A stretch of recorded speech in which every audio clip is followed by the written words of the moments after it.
Welcome to the Cash Flow Champs podcast, the show where we demystify real estate investing so you have the tools you need to gain financial freedom through passive investments in real estate. And now your host, Cash Flow Champs Managing Partner, Prashant Kumar. Well, hello. This is Prashant Kumar. I'm here with my partner, Paul Senior. You are listening to Cash Flow Champs Real Estate Podcast. With us today, we have an esteemed guest, Sandhya Seshadri. Sandhya, welcome to the show. Thank you so much for having me here. It's such an honor. I've known you for many years, and it's a pleasure to be here on your podcast. Sandhya is a savvy investor with over 25 years in stock market. She has been an entrepreneur, author, speaker at multiple national conferences with 4,000 plus doors and invested as general partners and limited partners. She is an experienced hands-on asset manager with $140 million plus asset under management in DFW area and multiple full life cycle deals exceeding initial projections to investors.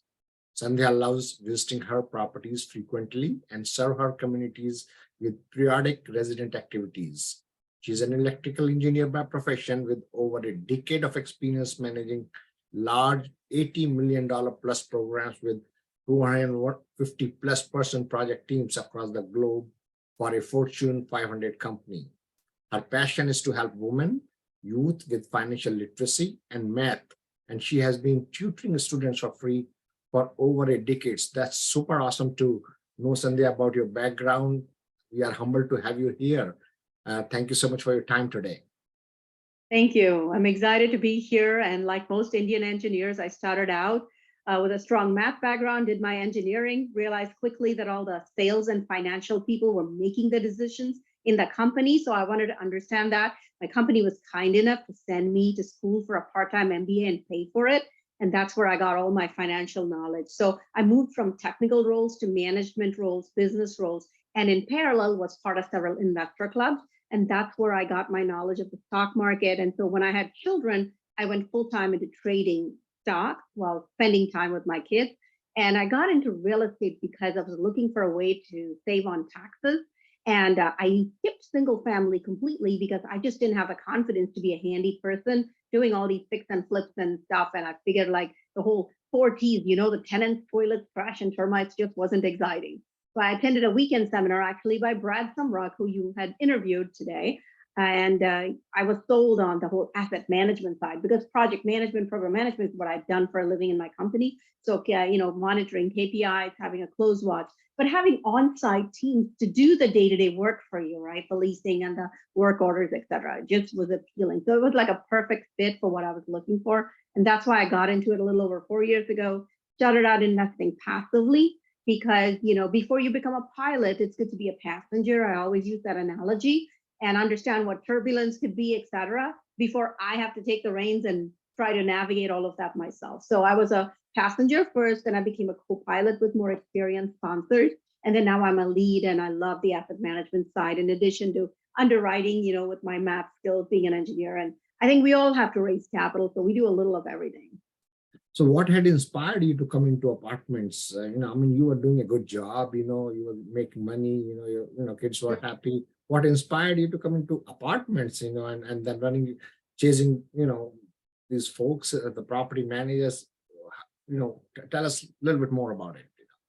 So 90% of millionaires we hear do so through real estate. And I wanted to do something with real estate, but single family just didn't have the margins when I did the analysis in addition to the 40. So in Dallas, especially, properties didn't appreciate back in the day, at least in the 2002 and 2010, et cetera, quite as much as they have the last 4 or 5 years. So my margins were barely going to be $200-300 a month. And one big repair and all of that is going to go, or a tenant doesn't pay, or, you're in between tenants and stuff. It just seemed like a lot of headache for the amount of work to do. That's why on a large scale, multifamily made sense. The biggest challenge was I needed to learn, again, like going to school and educating myself and being able to talk with confidence to investors. And that took some time. So first passive, then partnering with experienced GPs. My first deal was with partners who are located out of state. And so I could add value to them. I've lived in Dallas now for 32 years.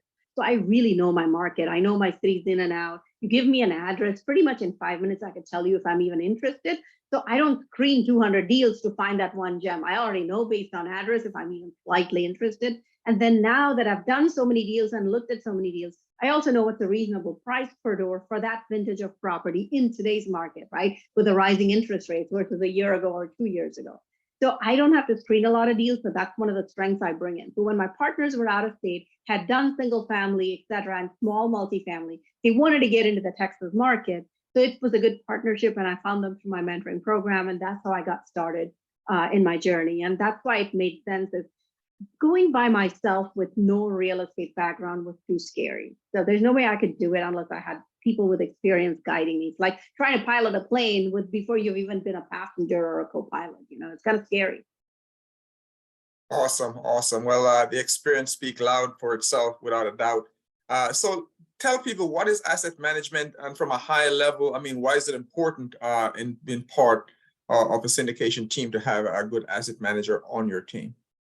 Well, operations or asset management at the end of when you close a deal is the most important part. It's where rubber meets the road. It's where you have to execute the business plan. You've made all these projections and they look great on the webinar slides, but now it's reality. It's like, okay, the wedding was great. The honeymoon is over. Now is reality. Now is your marriage. You got to make it last, right? So this is 3 to 5 years. So executing the business plan is extremely important. So hopefully right from the beginning, you had a property management company fully aligned with your business plan, and they agree to all of your numbers. That's your rent increases, your sources of other income, and you had quotes from insurance company, you have a property tax protest company. If you're in Texas, that's a very big deal. May not matter in Atlanta or in Phoenix, but in Texas, that's a big deal. So you already have all of these neutral third parties agreeing to your plan. Now it's time to execute. So we have some basic KPIs that we monitor every month. The first one is always your top line revenue or collections. That's one number that nobody can fudge, you know, accrual accounting, whatever, etc. That one number, that's the most important number. So that's what I give as a target to my on-site PMs. This month, you must collect, you know, 120K as an example, or whatever that magical number is. So that's a very important target we must hit every month. So I start looking at, okay, every week when I have a call, okay, today's the 20th of the month. Did you meet or exceed the number we have? Because you only have a few more days left before the end of the month. That's a very important target. The next one is your operating expenses, right? So that's your admin, that's your personnel, that's all of the regular maintenance things you do, like your lawn, your landscape, your any other utilities, etc. Why is one bill a little bit higher this month than what we projected? Did we have a leak? Why is my utility bill up?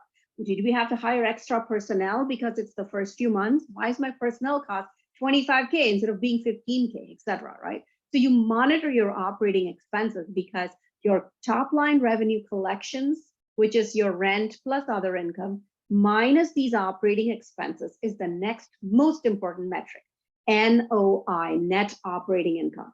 That net operating income is the number everybody looks at. Your lender looks at that number, your potential buyer looks at that number, your listing broker looks at that number, because that number is sort of like, what is the total income your family gets as a paycheck? And is it enough to cover your mortgage, let alone any other repairs and other things that could come up? So that NOI is crucial, and we have a target for that NOI. So we try to see if you're having to repair the same air conditioner over and over, is it better to replace it? Because if I replace the AC, then that's a one-time capital expense rather than the repair expense, which becomes part of operations. So revenue, operating expenses, NOI. These are your three most revenue-based, money-based expenses. After that, there's what we call below the line expenses. That's where your mortgage comes in, and then any capital you're spending. And do you have a budget for that capital? And are you staying within that budget? Did you plan to do exterior paint? Did you plan to do interiors? What's your average cost for an interior that you budgeted? Did you stay within that budget, or did you have to end up spending more? So you want to monitor that. Additional KPIs that are very important for tracking are your basic occupancy. Is my occupancy where it needs to be? Or did the unit come with, the apartment come with a bunch of bad tenants that I have to clear out before I can fill it up with the right tenant base, in which case my occupancy may take a slight dip those first few months before it goes back up. And if that's part of the plan, you want to communicate that, because when you send these monthly reports to investors, You don't want to surprise them by saying, oh, we were at 95% occupancy when we bought the property, but now it's only 85. Well, you want to have a reason for that. And depending on your lender, they always like to see that 90%, especially on agency loans. So your occupancy is very important, and your delinquency. So physical occupancy is where you have 100 doors, 90 are occupied, that's 90% occupancy. But if only 85 of them pay, then you have an additional 5% of what we call economic occupancy that's not accounted for. So your economic occupancy is actually 15%, while your physical vacancy is 10%, right? So economic vacancy is 15%. So you want to monitor that. You want to look at a delinquency report every week and see why these tenants are not paying. Do they have a promise to pay? Do they have some assistance coming? What are you doing about, evicting them if they're refusing to pay, et cetera? So you want to discuss that on a weekly basis. Next, if occupancy is an issue, you want to make sure your marketing dollars are spent on the right things. Maybe I'm paying for some fancy websites, et cetera, but my last 5 good leases only came from referral, word of mouth, et cetera. Then why am I paying for those things? So really got to dig into every one of your expenses and spending. Like, why do you have $200 a month in leasing printers when you could probably go to the store and buy a printer for your leasing manager as well as your property manager for $200 each and be done with it, right? So just look through all expenses. So we look at operating expenses very closely because it impacts NOI, but we also look at the net cash flow, which is from paying after the NOI, your mortgage, and any other capital expenses. So you have a net cash bottom line number. You want to be net cash positive because that's the money left to distribute back to your investors. So those are at a very high level, the most important KPIs we monitor to give us a good feel for how we are heading. So you want to monitor trend. So look at a 3-month trend, a 6-month trend. Are we heading in the right direction? Because month to month, there may be some variation, especially when you take over. Not everything gets billed correctly the first couple of months, and all of that takes a little while to get sorted out. But at a high level, you want to make sure you and your team, especially property management, is aligned on the business plan and is working towards the same common goal. So yes, at a high level, we talked about it, and I want to go a little bit deeper into it, Sandhya. I mean, I want to give like the deep nuggets to our audience. What are you doing? What are you doing to improve the top number, and what are you doing to decrease the operational expense? I know we don't have control over the debt, so we really don't want to go below the line number. We want to discuss these 2 items. What are the specific things that you are doing day to day when you are talking to the PM, and keep and holding them accountable for that. I mean, you have projected something and you want to hold them accountable. So tell us a little bit more. I mean, give us some colors there, if you don't mind. So initially at acquisition, you want to try to buy properties where the current rents are far below market rents of a comparable property. So that's one of your tools is, okay, if I can get $1,200 here for a 2-bedroom, but the property next door, which is very similar to mine, is getting $1,400, why are we not getting it? Can you walk a unit there and see, is that more fancy? Are they providing better amenities, et cetera? So that competitive shopping is very important to get that. So do I have to spend a little more on my interior upgrades, et cetera, is one question. The second one is, what are amenities the resident is easily willing to pay for? Typically, washer dryer connections is always a win. Providing those washer dryers is always a win because it's part of the resident's budget anyway. Same thing, depending on your demographic, some people prefer just Wi-Fi as internet because they stream Netflix, versus others like the whole cable internet package. So that's another great way to see if it makes sense. Now, your reserved and covered parking, is there a need for it? Once you drive the property, you see what neighboring properties are doing. You can do a survey of your residents and say, can I give you free parking for a month when you renew or get a new lease in? And then you can see if you really like it, and then we'll paint a stripe, and there you go, $25 extra per month. If that's something they appreciate and they're willing to pay for. So again, look at it from your customer's eyes. They're on a $50K annual income. So every $50, $100 really matters to them. So find ways where you can add value to them in which they are willing to pay for it. That's always the first. The second one is just competitive analysis, right? If your rent is far below the competitors, you have to raise it. So you have to give them notice. And sometimes it hurts to say that to the tenants because you feel like you are robbing them or you're being unfair to them. But if they try to shop around, we've had that happen to us. They shopped around and said, oh my God, you guys are still way better. This is such a nicer property, etc. So you want to be fair, But at the same time, you have to look out for both your residents as well as your investors. Other income sources, there are so many different ways you could do that. Like I said, parking, washer dryers, cable Wi-Fi are always the popular ones. Pets, right? Do you keep track of all the pets in your property, and how do you do that? So whenever you have pest control coming in, that's a chance for your maintenance to walk those units also. You can tell the pest control guy, if you saw a pet in this unit, go ahead and mark it for us. That's an easy way to find that out. Or your maintenance can go in to change filters or something. That's an easy way to find that out, because that's just basically what we call free money. Other ways you can do it is if your property has downstairs units that are far more convenient versus lugging your groceries, furniture, everything upstairs, you can code them all like a D or something and charge a little more for them. Maybe it's just $20, but for the convenience of living downstairs, you charge a little more. Same thing with corner units or units with a view. You have a lake view, you have a, I don't know, golf view, you have a pretty view, or you don't have a neighbor next to you because you're a corner unit, you have slightly bigger sized balcony, etc. You can code those units differently and charge a little premium for them. So these are all some of the ways for increasing your revenue, your rental income, and your other income. But in terms of decreasing your expenses, just go through every line item and say, if this was me, my household, and we were living paycheck to paycheck, like I was when I was a student, as an example, or my early years of, having a W-2, how closely would I scrutinize it? Do I need a copier? As one of the examples I said, why don't I just buy instead of rent some of those things? Is my marketing budget being spent in the right places?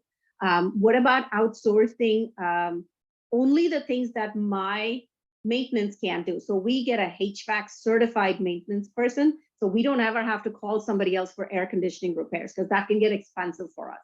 Another thing we do is we try to do make-readies in-house, but it's hard to staff that many people. So let's say that next month I know I'm going to have 10 move-outs and 10 make-readies to do.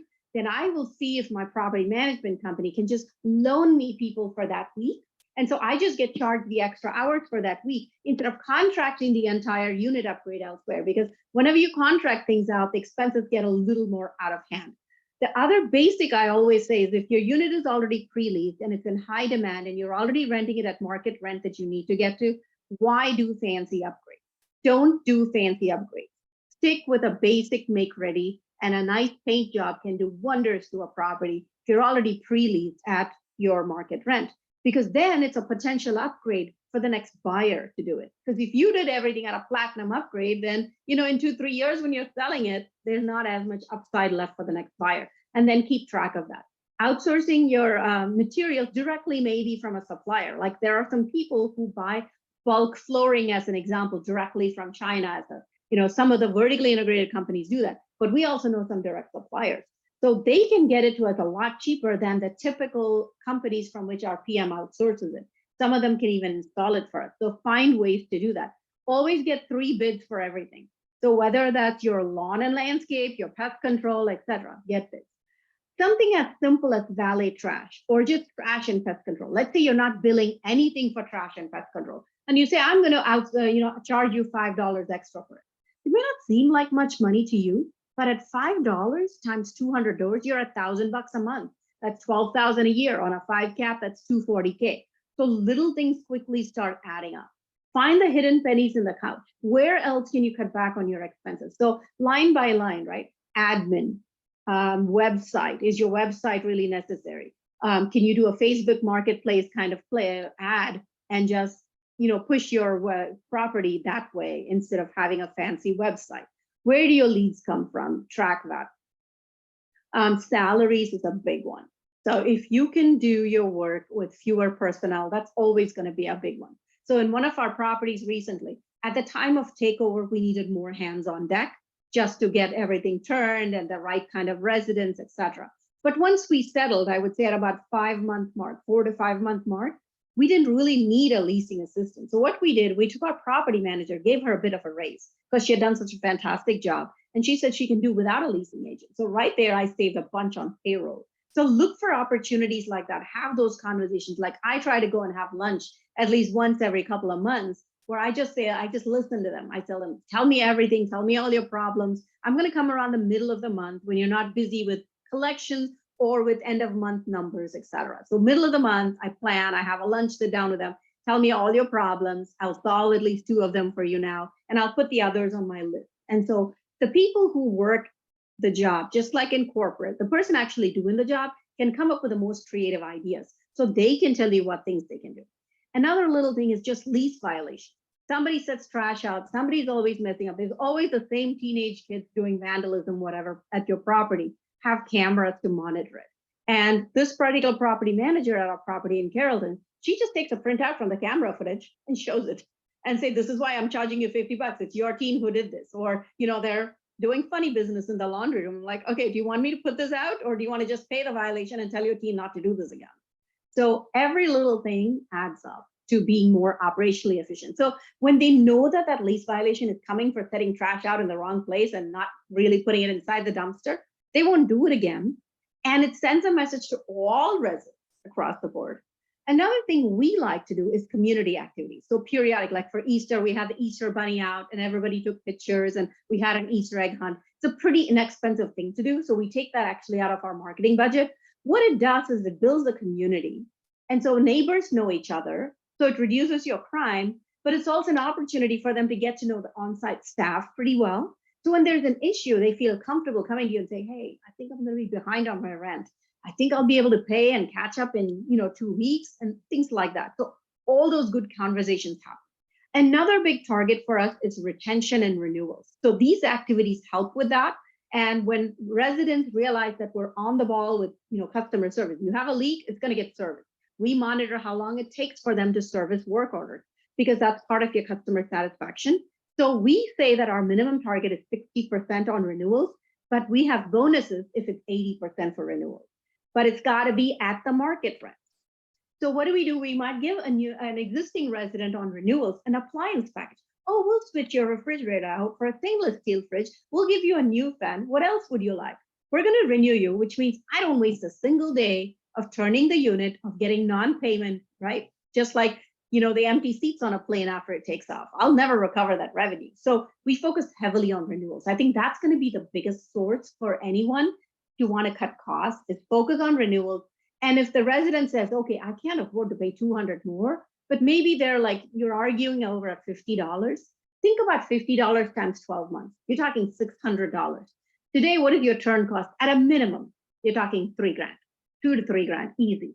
So look at that, right? If you're trying to cut costs because you're on a floating rate loan and you really got to, penny pinch, think about the ROI every time you want to spend dollars, and think about this $50, arguing over $50 versus just keeping that tenant. So renewal is a big one for us. These are awesome tips, Sandhya, which you gave. It's like totally about the asset management. Yeah. So besides asset management, I know you are involved in equity raising and things like that. Where do you see the market is going? What is the sentiment in terms of I'm kind of pivoting from asset management into the future. Where do you think the market is going, and how are your investors reacting to any new deals or any capital calls, if at all any? Tell us a little bit something about that if you have. So we're in April 2023 right now. We expect an increase definitely by a quarter point in May. The question is that the end, or is there going to be additional rate increases? That's the $1 million question here. What we are doing is we are preparing for the worst, which means there's going to be more rate hikes, and the rate hikes won't stop till 2024 first quarter. So I'm looking at what happens in April 2024, a year from today, if the rate hikes don't stop. So fortunately, all my deals have 3-year rate cap on my bridge deals. So I'm not in danger as long as that rate cap, the rate increases stop by then. But what if they don't come down after that? You've got to look at your worst case scenarios for every deal and see how you can react to it.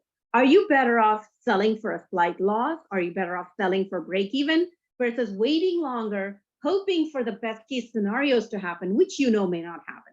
If the best case scenario happens, which is, okay, May is the last rate hike, no more rate hikes for 9 months, and then the rates might actually fall. That's a best case scenario right now that we're looking at, and we're all ready for it. It's not like you have to prepare for a best case scenario. So you always want to be prepared for the worst case scenario by penny pinching, being careful about your spending, doing your rent increases, and having a plan to address delinquency. and looking at scenarios with two people in your world. So one of them is your lending broker. Your lender or your lender broker, constantly send them your financials because they will give you a feel for today. If you refi, this is what you get in proceeds, but you really need $1 million more or 2 million more. They'll tell you what you have to do. So they'll give you the steps. In the next 6 months, do this with your net rental income, do this with your other income, do this with your expenses. They'll give you guidelines. Same thing, give it to your listing broker, and they will tell you what to do. What is the upside potential for the next buyer? Show me, etc. And so they'll give you guidelines. So keep doing what these two resources tell you as you hope for the best, but you're prepared for the worst. That is just key information. I really appreciate you sharing that. And, you know, a lot of people has bought a rate cap, and of course, you know, probably in a year or so that's going to expire. If that do happen, then your debt kind of just skyrocket in a lot of ways. There's really no way of controlling. Are you speaking to your investors about probably a capital call, anything like that, or you think that's just premature right now?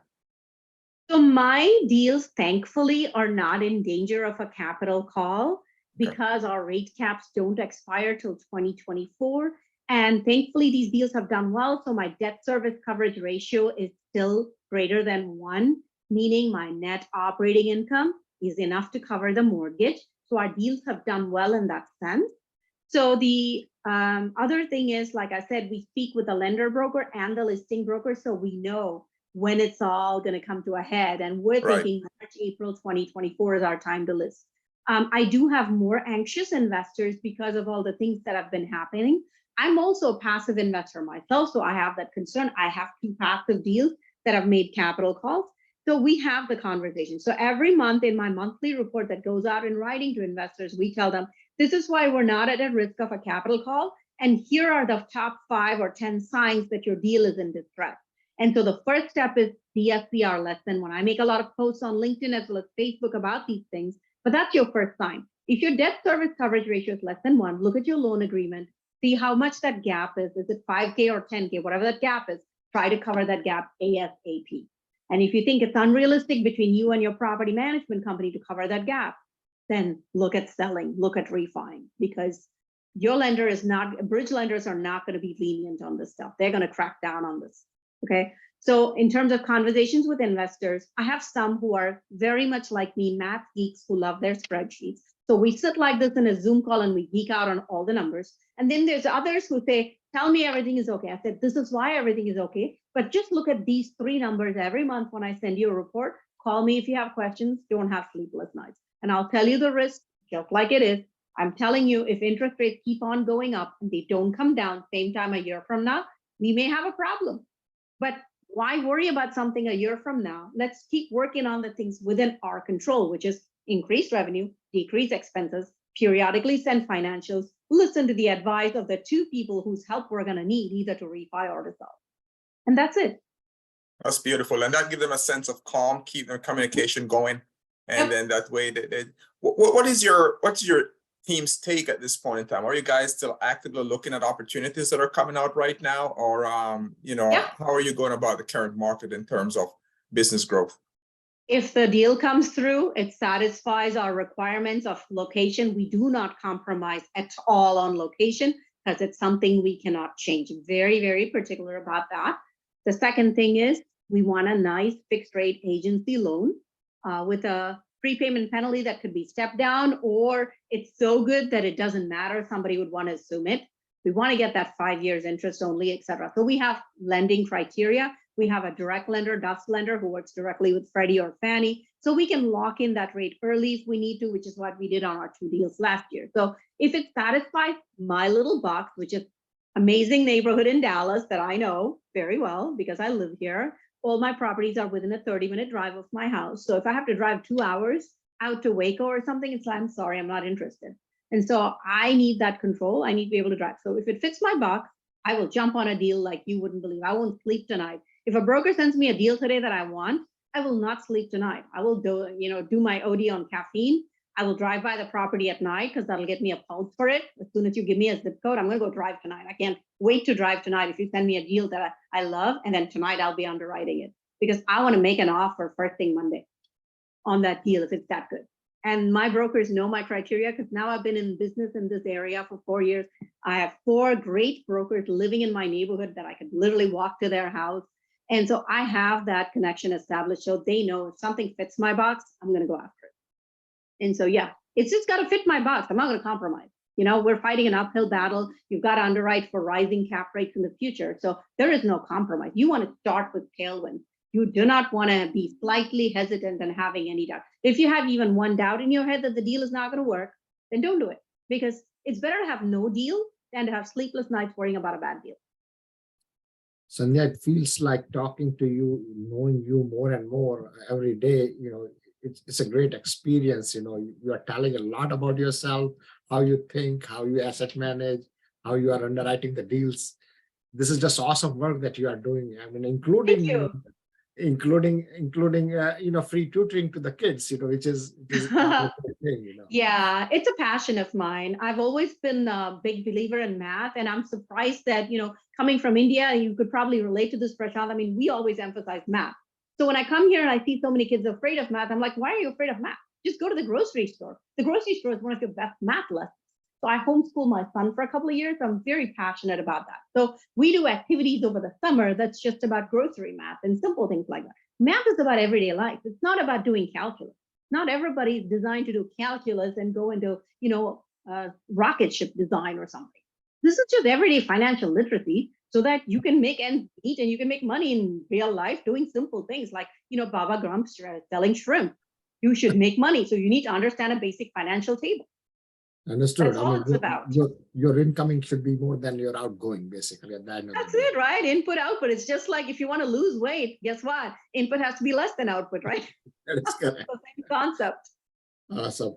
So one piece of advice, we are getting into the lightning round. One piece of advice, that impacts your life, and how do you think it will benefit others? Persistence, right? Like you and I probably can relate to this. I grew up in India with parents making $50 a month. I wanted to come to the US and it's going to cost me at least $10,000 a year to go to college here. How the heck do I circumvent such a big barrier? It seems like a big mountain. The way you do it is through assistantship. So there's always a way to get there. Like I wanted to fly first class. I certainly wasn't going to pay full price for it. I found a friend who worked for an airline and I traveled in off-peak time and she was able to get me on a first class seat, right? So there's always a way. You just got to look for it. America is a land of opportunity and the land of coupons, as you know, and I lived on coupons as a student with $8 a week food budget. So there's always a way to get there. You can fly free to Iceland and back if you want to. I took my family of 4 to Iceland for free. So you can do it.